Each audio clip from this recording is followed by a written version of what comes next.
Ya, kita lanjut ya. Kajian tentang ilmu bahasa, antropolinguistik, hubungan budaya sejarah dan bahasa. Sebelum kita lanjut ya, jadi sedikit bercerita dahulu. Kenapa saya pakai teks ya? Perlu diketahui pertama kali dalam mengkaji itu kan adalah membaca ya. Apalagi kita sering mengucapkan 7 ayat yang berulang, yaitu surat Al-Fatihah. Kemudian bacalah Iqra bismi rabbikal ladzi khalaq. Bacalah dengan menyebut nama Tuhanmu yang menciptakan. Anugerah kenikmatan adalah nafas, yaitu yang hidup. Dalam mengkaji dan memahami konteks, penafsiran adalah mata yang melihat. Gitu. Ketika sudah mengkaji dan memahaminya, disitulah ucapan, yaitu melalui mulut. Nah, ketika sudah berucap, ada yang mendengarkan, yaitu telinga suara. Dari sinilah kebiasaan budaya membaca kita lebih sedikit daripada mendengarkan. Suatu saat kalian akan paham, orang yang banyak membaca dan melatih otak dengan pemahaman, serta menganalogikan perumpamaan, itu jauh dari apa yang didengar. Ya. Tetapi jika keduanya saling menyelaraskan, itu nikmat yang luar biasa. Ya. Jadi gini, ketika saya meneliti dua indera ini, mata dan telinga itu, mampu mengingat masa lalu dan yang akan datang. Disitulah puncak kesadaran manusia pada akalnya yang dapat merekam kejadian masa lalu dan yang akan datang, serta dapat menembus dimensi ruang dan waktu. Ini ada kajiannya. Di Al-Quran itu sendiri ada. Apa yang kita pikirkan akan terjadi yang akan datang. Ya. Ini sudah ada penelitian dan saya pun bagian dari peneliti ini. Gitu. Artinya apa? Tanpa kalian harus belajar moksa. Moksa ini sesuatu yang menarik untuk dikaji dalam setiap agama ya. Yaitu proses mengenal jati diri dengan penyatuan alam kehidupan untuk melepaskan dan membebaskan diri atau raga dari keduniawian untuk menemukan kedamaian ya. Moksa ini jangan diartikan Hindu dan Buddha ya. Kalau kalian tuh pahami sejarah-sejarah Nabi itu ada ya. Bahkan mulai dari Nabi Ibrahim nih, Musa, Nabi Isa, dan Nabi Muhammad melakukan uzlah. Uzlah itu menyendiri di Gua Hiro pada usia 40 tahun. Uzlah adalah kegiatan menyendiri atau mengasingkan diri. Nah, orang yang mengasingkan diri itu biasa disebut terkenal dengan introvert. Setelah menemukan apa yang ditemukan pada kehidupan menjadi ekstrovert dan bahkan keduanya disebut ambivert. Ya, ambivert ini gabungan. Jadi kalau orang ambivert ini orangnya agak cuek, jadi tidak terpengaruh dengan orang lain. Ya, jadi,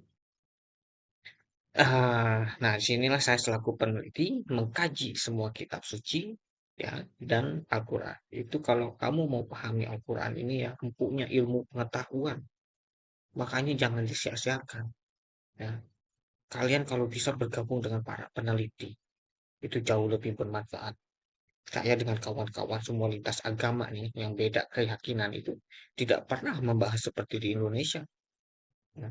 Lebih ribut perbedaan pandangan atau pertentangan kontradiktif tergantung penafsiran. Ya, kawan saya pun sama. Ketika saya berdiskusi, bermusyawarah, ketika ada kekeliruan kita tuh saling melapangkan, saling meluruskan. Jadi tahu mana yang hak dan mana yang batil. Gitu. Itu harus diterima. Gitu. Karena kita tuh berasumsi menggunakan logika, analogi, perbandingan, pertentangan. Nah, supaya kalian paham. Kalau kita lihat perdebatan agama kan saling membenci. Ini nomor satu ributnya di Indonesia itu. Paling benar, ada yang cengengesan, ada yang ketawa. Jadi lucu gitu. Wah, ketika saya sama dengan teman-teman saya melihat ini di scrolling banyak banget apa ya namanya perdebatan gitu ya. Mereka ini tahu nggak ilmunya cara perdebatan. Yang diributkan itu masalah konsep ketuhanan, gitu. Tapi tidak melihat kitab-kitabnya itu apa yang diajarkan gitu ya. Makanya gitu saya bilang.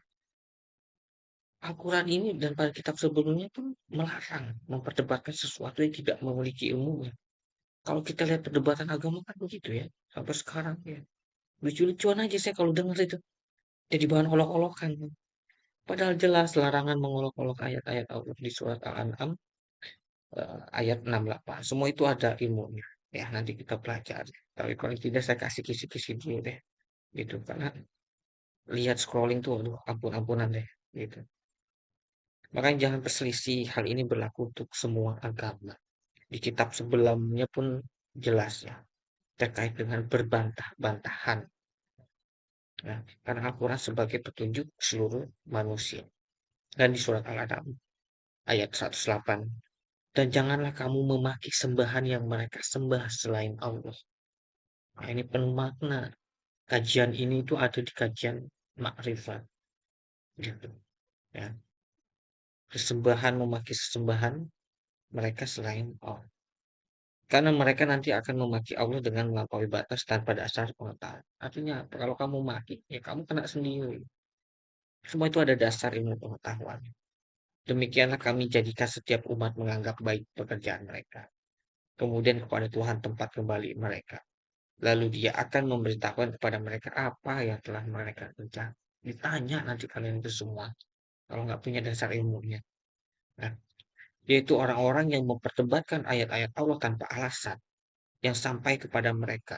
Sangat besar kemurkaan bagi mereka di sisi Allah. Dan orang-orang yang beriman. Ya. Orang-orang yang beriman tuh udah ngelihat perdebatan begini ya jadi lucu-lucuan gitu. Jadi tontonan tuh. Lihat tuh lagi ngapain mereka berdebat. Ya kan? Padahal iman itu kan tahu apa yang diajarkan gitu. Tentang moral dan ilmu pengetahuan kitab itu. Demikian Allah mengunci hati setiap orang yang sombong. Akhirnya jadi kesombongan ya. Dan berlaku sewenang-wenang. Surat Ghafir ayat 35. Makanya gini. Dan janganlah kamu berdebat dengan ahli kitab. Melainkan dengan cara yang paling baik. Ya, kalau mau berdebatnya halus-halus lah. Gitu. Gak usah pak ceng-cengan, ketawa-tawa, cengengesan, jadi kayak sombong. Kecuali dengan orang-orang jolim di antara mereka. Dan katakanlah kami telah beriman kepada kitab-kitab yang diturunkan. Jadi harus pelajari kitab-kitab. Maka ketika Al-Quran mengatakan, wahai orang yang beriman, ya tetapkanlah gitu kitab-kitab sebelumnya. Jadi ada kalimat perintah. Ya kamu baca iman itu tuh bukan ucapan dan niat saja. Ketika ada penafsiran-penafsiran yang berbeda, disitulah dimusyawarahkan, diluruskan dengan lapang. Agama itu nggak ribet. Gitu. Ketika saya dengan para lintas agama membahas itu nggak terlalu mendalam, karena kita sama-sama sudah tahu, gitu. Bagimu agamamu, bagiku agamaku, gitu kan. Nah, jadi paham gitu. Ahli kitab itu bukan Alkitab beda, ya. Ahli kitab itu pintar dari berbagai kitab. Bahkan buku yang dikarang-karang pun disebut dengan kitab. Tapi esensi kehidupan, apa yang diajarkan agama, itu tidak akan sampai pada perbuatan. Maka disebut iman itu perbuatan. Ya, yang nyata itu ajaran kehidupan moral dan ajaran ilmu pengetahuan.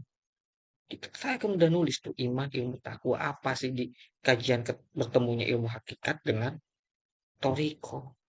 Gitu. Dan janganlah kamu berdebat untuk membela orang-orang yang mengkhianati dirinya. Nah, artinya gini, udah dijelaskan di Al-Quran. Jangan duduk dengan mereka sehingga kamu serupa dengan mereka. Tinggalkanlah kecuali mereka itu membahas yang lain. Kami-kami ini kalau misalkan melihat orang yang berdebat agama, karena kami sudah tahu gitu. Karena kami sudah melalui proses itu.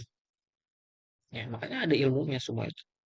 Ya, Allah tidak menyukai orang-orang yang selalu berkhianat. Kamu mengatakan tapi kamu tidak mau mengerjakan. Paham nggak maksud saya? Itu di surat As-Saff ayat 2 sampai 3. Kamu pelajari. Kamu tuh hanya mengatakan saja, tidak mau mengerjakan apa perintahnya. Ketika ada kalimat jangan, ya sudah itu perintah.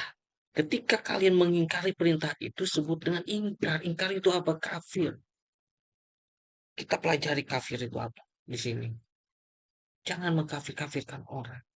Semua itu ada ilmunya. Ya, oke, kita lanjut.